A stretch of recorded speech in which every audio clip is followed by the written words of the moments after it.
Students, मेरा नाम नकुल चौहान है और मैं आपको 12th क्लास के इकोनॉमिक्स का सिलेबस पढ़ा रहा हूं। आज हमारी वीडियो नंबर 4.4 है।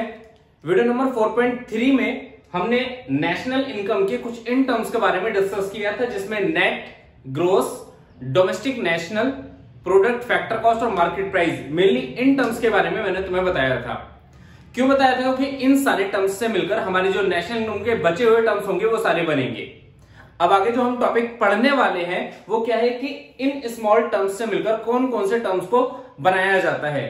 जैसे सबसे पहले हमारे पास आता है ग्रॉस। ग्रॉस का मीनिंग मैंने लास्ट क्लास में बताया था।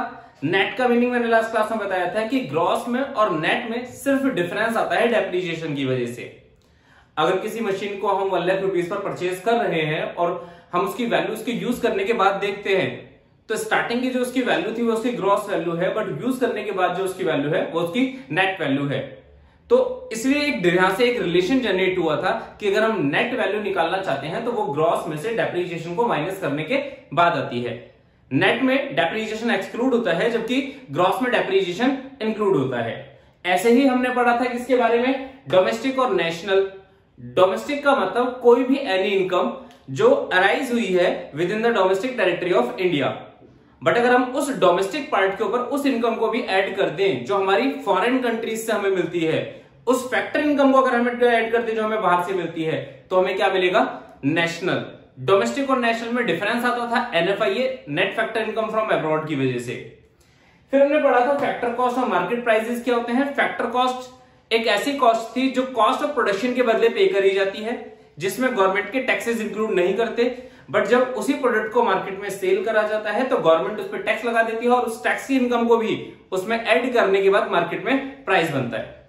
तो मार्केट प्राइस में टैक्सेस इंक्लूड होते हैं, जबकि जो फैक्टर कॉस्ट है उसके अंदर टैक्सेस इंक्लूड नहीं होते। हम यहां पर जिन टैक्सेस की बात कर रहे हैं वो टैक्सेस सिर्फ इनडायरेक्ट होने चाहिए और इनडायरेक्ट भी नेट बेसिस पर होने चाहिए, इसलिए उसे नेट इनडायरेक्ट टैक्सेस कहा गया था। इनडायरेक्ट टैक्सेस क्यों? क्योंकि ये इनकम से रिलेट नहीं करते, ये प्रोडक्शन की वैल्यू से रिलेट करते हैं और प्रोडक्शन पर लगाए जाने वाले जितने भी टैक्सेस हैं वो सारे टैक्सेस हमारे इनडायरेक्ट होते हैं। फिर हमने बताया था डेप्रिसिएशन क्या है, NFIA क्या है और NAT क्या है। इन तीनों टर्म्स को हमने अलग से भी डिस्कस किया था। अब मैं इनके कंपोनेंट बनाना आपको सिखा रहा हूं। जैसे सबसे पहले कंपोनेंट कैसे बनाए जाएंगे? Gross value, domestic value. हम इस तरीके से कंपोनेंट बनाएंगे, एक ग्रॉस है, डोमेस्टिक है, हर किसी को हम उसकी प्रोडक्शन की वैल्यू के बेसिस पर कैलकुलेट करते हैं। तो हर किसी की प्रोडक्शन की वैल्यू होगी, एक बार वो मार्केट प्राइस पर आएगी और एक बार वो फैक्टर कॉस्ट पर आएगी। जैसे हमने सबसे पहला कंपोनेंट बनाया, पहला कंपोनेंट क्या है? Gross domestic product. और ये ग्रॉस डोमेस्टिक प्रोडक्ट हमने किस पर बनाया? MP मतलब मार्केट प्राइस पर। तो पहला कंपोनेंट हमारा बनता है इसमें GDP एट MP। इसी तरीके से हमारे सारे कंपोनेंट बनाए जाते हैं। अब अगर मैं GDP एट MP की बात कर रहा हूं तो इसी को जैसे मैंने मार्केट प्राइस पर निकाला था, इसी को मैं किस पर भी निकाल सकता हूं? Factor cost per. तो हम उसे क्या लिखेंगे? GDP at FC। अगर आपको जो मैं कंपोनेंट बताने वाला हूं, अगर आपको इनमें से सिर्फ एक single component GDP at MP की डेफिनेशन पता है तो ये सारे कंपोनेंट की डेफिनेशन तुम आराम से फाइंड कर सकते हो। सेकेंड कंपोनेंट हमें पता है, अभी हमने ये ग्रॉस बेसिस पर कैलकुलेट कर रहा है। हम अगर चाहें तो इसको नेट बेसिस पर भी निकाल सकते हैं, इस तरीके से net domestic product at market price. तो एक कंपोनेंट हमारा यहां से क्या बनेगा? NDP eight MP। सेम इसी तरीके से हमने NDP एट MP जो निकाला, इसको हम फैक्टर कॉस्ट पर भी निकाल सकते हैं, तो ये बन जाएगा NDP एट FC। एक्चुअल में अगर तुम देखोगे तो ये चारों ही कंपोनेंट ऐसे हैं जो डोमेस्टिक लेवल पर हैं। अगर ये चारों कंपोनेंट, इन चारों की मैं बात करूं, अगर ये चारों कंपोनेंट डोमेस्टिक लेवल पर है तो ध्यान रखना, डोमेस्टिक का मतलब होता है कोई भी ऐसी इनकम जो इंडिया की डोमेस्टिक टेरिटरी पर अर्न की गई है। डोमेस्टिक टेरिटरी क्या होती है ये मैंने आपको वीडियो नंबर 4.2 में पढ़ाया था। अगर डोमेस्टिक टेरिटरी आपने नहीं पढ़ी है तो पहले वीडियो नंबर 4.2 देखो, फिर हमारी इस वीडियो नंबर 4.4 पर आओ। डोमेस्टिक टेरिटरी के ऊपर कमाई जाने वाली ये सारी इनकम्स हैं। मैंने जितने भी पार्ट लिखे इन सभी में क्या आ रहा है? Domestic word. और अगर ये डोमेस्टिक आ रहा है तो ये सारी की सारी इनकम कैसी होंगी? डोमेस्टिक होंगी। और इन्हीं डोमेस्टिक वाली इनकम को अगर मैं बोलूं तो ये कह सकता हूं ये सारी की सारी इनकम अर्न की गई है with in the domestic territory of with in the domestic territory of India. India की डोमेस्टिक टेरिटरी पर ये सारी की सारी इनकम्स अर्न की जाती हैं, ठीक है। बट अगर मैं और एक्स्ट्रा टर्म्स की बात करूं तो इनके आगे और भी तुम टर्म्स बना सकते हो, जैसे ग्रॉस को अभी हमने बनाया था डोमेस्टिक बेसिस पर, हम अगर चाहें तो ग्रॉस को नेशनल बेसिस पर भी बना सकते हैं। सारे टर्म्स ध्यान रखना प्रोडक्ट की वैल्यू होंगी, तो हम इसे ऐसे लिख सकते हैं ग्रॉस नेशनल प्रोडक्ट। इस बार हमने जीडीपी नहीं, इस बार हमने डोमेस्टिक पर नहीं, इसको नेशनल वाले टर्म्स पर कैलकुलेट करा। हम इसे क्या लिखेंगे, gross national product at market price. और सेम इसी तरीके से हम अगर चाहें तो जीएनपी को हम किस पर भी कैलकुलेट कर सकते हैं, इसको हम कैलकुलेट कर सकते हैं किस पर, फैक्टर कॉस्ट पर। तो हम इसे ऐसे भी लिख सकते हैं जीएनपी एट एफसी। मतलब एक सिंगल इनकम की वैल्यू हम विद टैक्सेस भी निकाल सकते हैं और विदाउट टैक्सेस भी निकाल सकते हैं। मार्केट प्राइस है तो इसका मतलब इनकम में टैक्सेस इंक्लूड है, और अगर मार्केट प्राइस नहीं है तो इसका मतलब इनकम में हमने अभी टैक्सेस को इंक्लूड नहीं करा। सेम इसी तरीके से नेट वाले टर्म्स को हम नेशनल बेसिस पर निकाल सकते हैं, तो वो क्या बन जाएगा, एनएनपी एट एमपी। और लास्टली हम एक टर्म और भी निकाल सकते हैं, एनएनपी एट एफसी। ये हमारे टोटल मिलाकर 8 टर्म्स हैं जो हमें नेशनल इनकम में यूज करने होते हैं। अब अगर मैं इन वाले टर्म्स की बात करूं, ये वाले टर्म्स ऐसे हैं जो यहां पर हमने लिखा था ये सारे टर्म्स डोमेस्टिक है, बट ये सारे के सारे टर्म्स नेशनल बेसिस पर हैं। और अगर ये नेशनल है तो नेशनल का मतलब होता है कोई भी ऐसी इनकम जो हमारी कंट्री के अंदर डोमेस्टिक टेरिटरी के साथ साथ उस इनकम को भी इंक्लूड करेगा जो बाहर की फॉरेन कंट्रीज से हमें मिलती हैं। भाई अगर मैं कहता हूं डोमेस्टिक टेरिटरी की इनकम के साथ साथ हमने उस इनकम को भी इंक्लूड कर लिया जो हमें कहां से मिल रही है, बाहर के देशों से, और बाहर के देशों से मिलने वाली इनकम को मैंने इसमें बताया था वो हमारी नेट फैक्टर इनकम फ्रॉम होती है, जो फीटा माइनस फीफा की बेसिस पर निकाली जाती है, या फीफा माइनस फीटा, दोनों तरीके से हम निकाल सकते हैं। ये इनकम क्या होती है, एक ऐसी इनकम जो डोमेस्टिक टेरिटरी पर अर्न की जाएगी प्लस उसके अंदर इंक्लूड होगा एनएफआईए, मतलब डोमेस्टिक टेरिटरी पर कमाई जाने वाली इनकम, और अगर हम उसमें ऐड कर दे उस इनकम को भी जो हमें फॉरेन कंट्री से मिल रही है तो हमें नेशनल मिल जाती है। और नेशनल वाले ये हमारे सारे टर्म्स होते हैं। इन 8 टर्म्स को हमें पूरे नेशनल इनकम में पढ़ना है। जब मैं तुम्हें इसके मेथड्स पढ़ाऊंगा तो मेथड्स में यही पूछा जाएगा कि इनको हम कैलकुलेट कैसे करते हैं, इनकी जो न्यूमेरिकल फिगर्स है वो किस तरीके से फाइंड की जाती हैं। इन सभी टर्म्स में जो सबसे पहले मैंने सबसे लास्ट में टर्म्स लिखा है एनएनपी एट एफसी, इसको कहा जाता है नेशनल इनकम।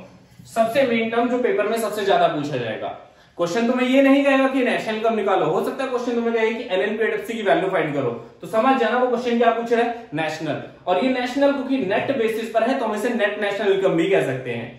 बट अगर यही वाली इनकम हमारी ग्रॉस बेसिस पर होती, एनएनपी एट एफसी की जगह ये जीएनपी एट एफसी होती, जैसे मैंने यहां पर लिखा था जीएनपी एट एफसी, तो ये भी हमारी एक नेशनल इनकम है, बट ये ग्रॉस बेसिस पर है तो इसको नाम दिया जाएगा ग्रॉस नेशनल इनकम।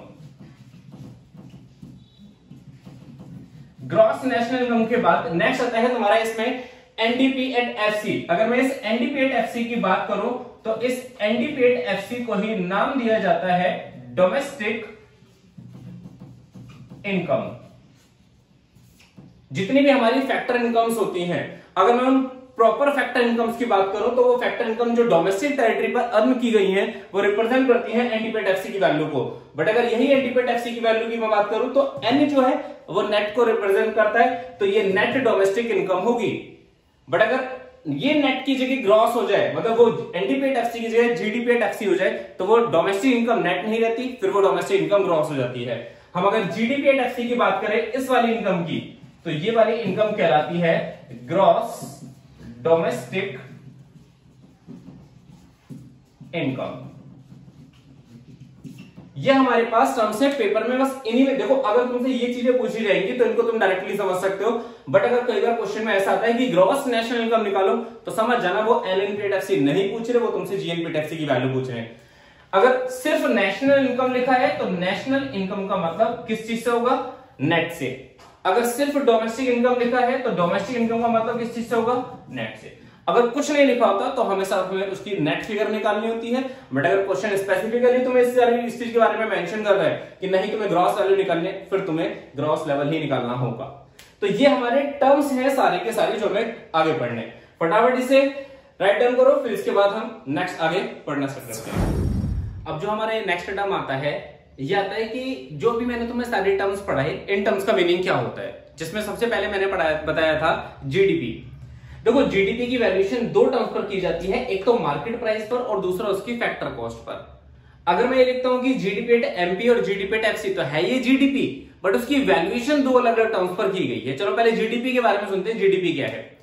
जीडीपी के बारे में 11th क्लास में भी आपको पढ़ाया गया था। हमारी कंट्री के तीन मेन सेक्टर्स हैं, प्राइमरी सेक्टर, सेकेंडरी सेक्टर और एक टर्शरी सेक्टर।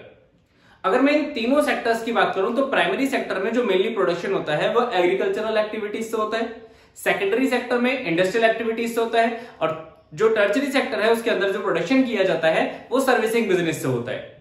अगर मैं इन तीनों सेक्टर्स की प्रोडक्शन की वैल्यू को आपस में मिला दूं तो इन तीनों सेक्टर्स के टोटल प्रोडक्शन का जो सम होता है उसी को जीडीपी का नाम दिया जाता है। नॉर्मल मैं ये कह सकता हूं कि हमारी कंट्री के अंदर, क्योंकि जीडीपी का मतलब डोमेस्टिक है, तो हम अपनी कंट्री की बात करेंगे।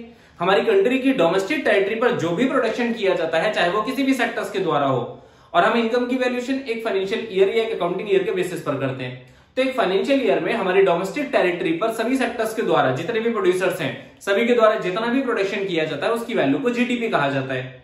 अगर मैं इस प्रोडक्शन की वैल्यू को मार्केट प्राइस पर कैलकुलेट करता हूं तो वो जीडीपी एट एमपी बन जाता है। Market price means inclusive of taxes, जिसके अंदर टैक्सेस इंक्लूड है। बट अगर मैं इन्हीं प्रोडक्शन की वैल्यू को मार्केट की जगह उसकी फैक्टर कॉस्ट पर कैलकुलेट करता हूं या विदाउट टैक्सेस कैलकुलेट करता हूं तो जीडीपी एट एफसी बन जाता है। Same term value of GDP at MP क्या बनता है, देखो डेफिनेशन, वैल्यू ऑफ, सबसे पहले मैंने लिखा यहां पर मार्केट वैल्यू। क्यों लिखा, क्योंकि जीडीपी एट एमपी का मतलब मार्केट प्राइस से है। यहां पर जीडीपी की वैल्यूएशन हमने मार्केट प्राइस पर कैलकुलेट करी है, और जो मार्केट प्राइस होते हैं वो हमारे टैक्सेस के साथ हैं, इसलिए इसकी पहले मार्केट वैल्यू ली जाएगी। हम मार्केट वैल्यू किस चीज की लेकर चलेंगे, फाइनल गुड्स एंड सर्विसेज। अब गुड्स और सर्विसेज के बारे में हमने फर्स्ट चैप्टर में पढ़ा था।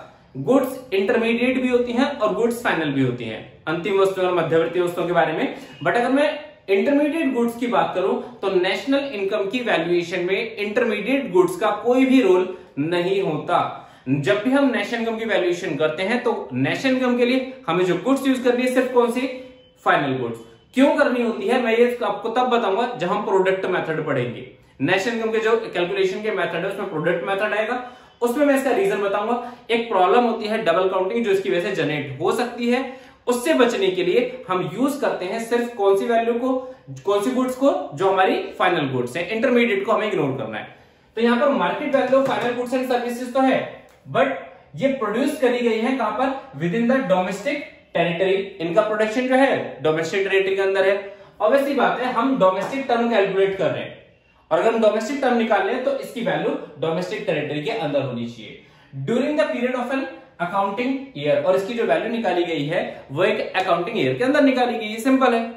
मैं अगर ये कहूं कि market value of final goods and services produced with in the domestic territory of a country during the period of an accounting year, actual में क्या है, ये हमारी जीडीपी एट एमपी की है क्योंकि हमने मार्केट वैल्यू ली है। बट अगर मैं इस जीडीपी एट एमपी में से इसके टैक्सेस हटा दूं, भाई मार्केट वैल्यू टैक्सेस से इंक्लूड होकर बनती है। अगर मार्केट वैल्यू में से टैक्स हटा दिए जाए तो क्या आ जाएगी, फैक्टर कॉस्ट। तो इसका मतलब अगर जीडीपी एट एमपी की वैल्यूएशन में से सिर्फ टैक्सेस को एक्सक्लूड कर दिया जाए तो हमें क्या मिल जाएगा, जीडीपी एट एफसी। या फिर हम ऐसे लिख सकते हैं, जीडीपी एट एफसी अगर हमें निकालना है तो हमें क्या चाहिए, हमें पता है जीडीपी एट एमपी क्या होता है। अब हमें पता है हमें ग्रॉस वैल्यू चाहिए, ये भी ग्रॉस ही थी। डोमेस्टिक वैल्यू चाहिए, ये भी डोमेस्टिक ही थी।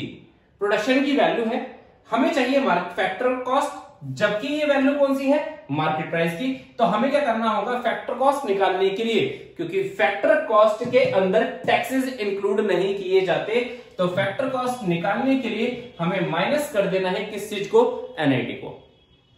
सेम डेफिनेशन रहेगी, सिर्फ इस बार डेफिनेशन में लिख दिया जाएगा exclusive of net indirect taxes. ऐसे ही हम आगे की वैल्यू भी निकाल सकते हैं। हमें चाहिए एनडीपी एट एमपी, हमारे पास जीडीपी एट एमपी की डेफिनेशन है, मुझे पता है ये हमें नेट वैल्यू चाहिए जबकि हमारे पास ग्रॉस है। अब अगर मैं इन तीन रिलेशंस की बात करूं, लास्ट क्लास में मैंने बताया था हमारे लिए ये तीन रिलेशन बहुत ज्यादा मेन रहेंगे। रीजन सारे के सारे कंपोनेंट इन्हीं के ऊपर डिपेंड करेंगे। मुझे वैल्यू चाहिए नेट, जबकि मुझे वैल्यू दे रखी ग्रॉस, तो नेट वैल्यू निकालने के लिए डेप्रिसिएशन हटाना होता है। नेट के अंदर डेप्रिसिएशन इंक्लूड नहीं होता, जबकि ग्रॉस में डेप्रिसिएशन इंक्लूड होता है। हमें पता है हमारे पास ये ग्रॉस वैल्यू है तो इसमें डेप्रिसिएशन इंक्लूड होगा, जबकि इस बार मुझे कौन सी वैल्यू चाहिए, नेट। तो नेट निकालने के लिए मुझे माइनस करना होगा डेप्रिसिएशन। मैंने शॉर्ट में डेप लिखा है, बट आपको पेपर में हमेशा कंप्लीट डेप्रिसिएशन ही लिखना होगा। डोमेस्टिक वैल्यू चाहिए, ये भी डोमेस्टिक है। प्रोडक्शन की वैल्यू और मार्केट प्राइस, इसका मतलब और तो कुछ चेंज नहीं, सिर्फ फर्क किस वजह से आ रहा था, डेप्रिसिएशन की वजह से। हमने क्या करा, जीडीपी टेम्पी को सेम रखा, सिर्फ जीडीपी टेम्पी की वैल्यूएशन में से डेप्रिसिएशन हटा दिया, तो वो टर्म हमारा कन्वर्ट हो गया किसमें, एनडीपी एट एमपी में। सेम इसी तरीके से एनडीपी एट एफसी अगर हम निकालना चाहते हैं, हमारे पास जीडीपी एट एमपी है, मुझे पता है ये नेट टर्म चाहिए, जबकि ये कौन सा है, ग्रॉस। तो मुझे सबसे पहले क्या करना होगा, नेट वैल्यू निकालने के लिए डेप्रिसिएशन को एडजस्ट करना होगा, क्योंकि नेट में डेप्रिसिएशन एक्सक्लूड होता है, मैंने डेप्रिसिएशन हटा दिया। बट अगर मैं सेकंड टर्म की बात करूं तो ये डोमेस्टिक है, ये भी डोमेस्टिक है, कुछ चेंज नहीं आएगा, हमें तो डोमेस्टिक ही चाहिए, प्रोडक्शन की वैल्यू है, बट ये फैक्टर कॉस्ट है और ये मार्केट प्राइस है। फैक्टर कॉस्ट में टैक्सेस इंक्लूड नहीं होते, एक्सक्लूड करे जाते हैं, एक्सक्लूसिव ऑफ टैक्सेस रहेगा, तो इसमें से माइनस कर देंगे नेट इनडायरेक्ट टैक्सेस। एनआईटी क्यों करते हैं ये मैं आपको ऑलरेडी लास्ट क्लास में बता चुका हूं। नेट इनडायरेक्ट टैक्सेस गवर्नमेंट कहती है हमारी इनकम वही है जो टैक्सेस देने के बाद, क्योंकि गवर्नमेंट कहती है हमारे पास जो पैसा आया वो हमारी सारी इनकम होती नहीं है, हम उसमें से कुछ पैसा ऐसा है जो तुम्हारी ही सोसाइटी में वापस भेज देते हैं, तो ऑब्वियसली बात है गवर्नमेंट का जो पैसा बचा वो जो रिमेनिंग है वही गवर्नमेंट की इनकम मानी जाएगी। गवर्नमेंट के पास 10 करोड़ टैक्स आया था इनडायरेक्ट फॉर्म में, इनडायरेक्ट टैक्सेस की फॉर्म में, उस 10 करोड़ में से गवर्नमेंट ने 6 करोड़ रुपए तो तुम्हें सब्सिडी दे दी, बचे कितने, 4 करोड़, वही गवर्नमेंट का टैक्स है। तो नेट इनडायरेक्ट टैक्सेस गवर्नमेंट की सिर्फ 4 करोड़ से ही ट्रीट करे जाएंगे। ये हमारे 3 टर्म हो गए, चौथा टर्म आता है हमारे इसमें, अच्छा सॉरी ये हमारे 4 टर्म्स हो गए, पांचवा टर्म आता है इसमें जीएनपी एट एमपी। एक्चुअल में ये चारों टर्म्स हमारे डोमेस्टिक बेसिस पर थे, अब हम जिस टर्म पर आए वो नेशनल वाले हैं। अगर मैं जीएनपी एट एमपी कैलकुलेट करना चाहता हूं, मुझे पता है जीडीपी एट एमपी क्या होता है, मैं तो सिंपल बस एक डेफिनेशन की बेस पर सारी डेफिनेशन बना सकता हूं।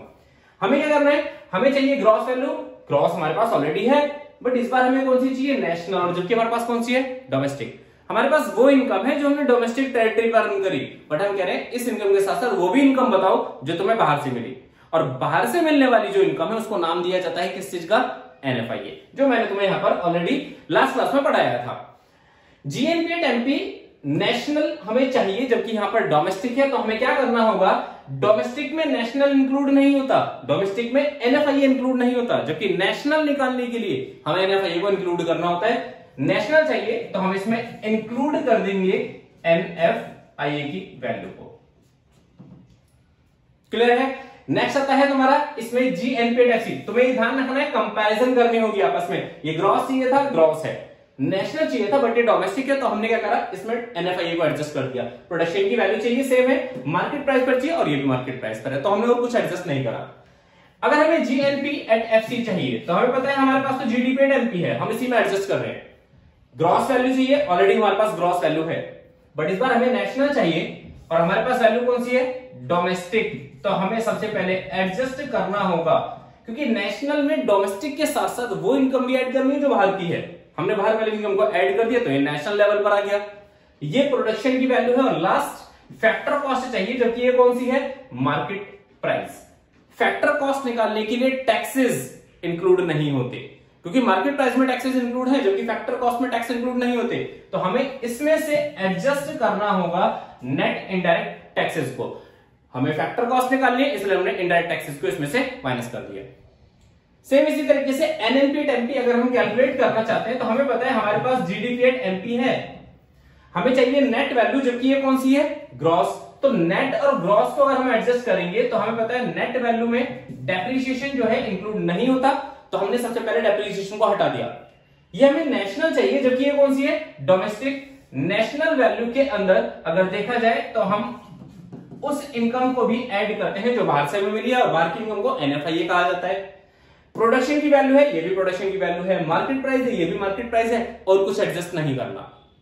ये हमारा एनएनपी एट एमपी कन्वर्ट हो जाएगा। लास्ट है NNP at FC. NNP at FC को अगर हम जीडीपी एट एमपी से कन्वर्ट करना चाहते हैं, हमें सबसे पहले पता है हमें नेट वैल्यू चाहिए, जबकि ये ग्रॉस है, तो माइनस करना होगा डेप्रिसिएशन।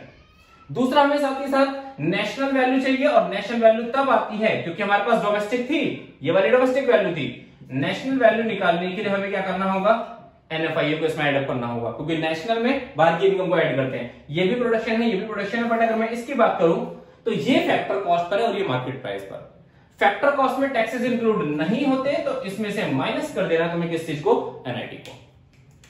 तो ये हमारे कंप्लीट ये 8 टर्म्स हैं। इन 8 टर्म्स को ही हमें नेशनल इनकम के जो डिफरेंट मेथड्स हैं उसके अंदर कैलकुलेट करना होगा। ये रिलेशंस जो मैंने यहां पर बताए थे, इन रिलेशंस की अगर मैं बात करूं तो ये रिलेशन नेशनल इनकम के पॉइंट ऑफ व्यू से बहुत ज्यादा इंपॉर्टेंट है, क्योंकि अगर तुम कोई भी न्यूमेरिकल सम करना चाहते हो तो उसको तुम इसके हेल्प के बिना नहीं कर सकते। तुम्हें हर किसी क्वेश्चन के अंदर इन 3 रिलेशंस को यूज करना होगा। इन 3 रिलेशन में डेप्रिसिएशन को मैंने तुम्हें बता ही दिया था। NFIA जो है, NFIA की वैल्यू जो है वो रिप्रेजेंट होती है किससे, फीफा माइनस फीटा।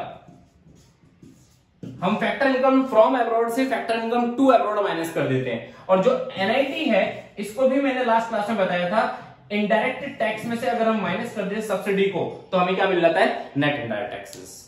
क्लियर है? तो आज की क्लास में हमने जो ये 8 टॉपिक्स पढ़े हैं, इन्हीं 8 टॉपिक्स को आगे हमें इनके मेथड्स में पढ़ना होगा। आज की क्लास हम यहीं वाइंड अप करते हैं। नेक्स्ट क्लास में हम स्टार्ट करेंगे GDP के कुछ और स्मॉल टर्म्स के साथ में। क्लियर है? तो आज की क्लास में वाइंड अप करते हैं, नेक्स्ट क्लास में स्टार्ट करते हैं नेक्स्ट टॉपिक के साथ। अगर आपको ये वीडियो अच्छी लगी हो तो लाइक कीजिए, हमारे चैनल को सब्सक्राइब कीजिए और वीडियोस को ज्यादा से ज्यादा शेयर भी कीजिए। That's all for today.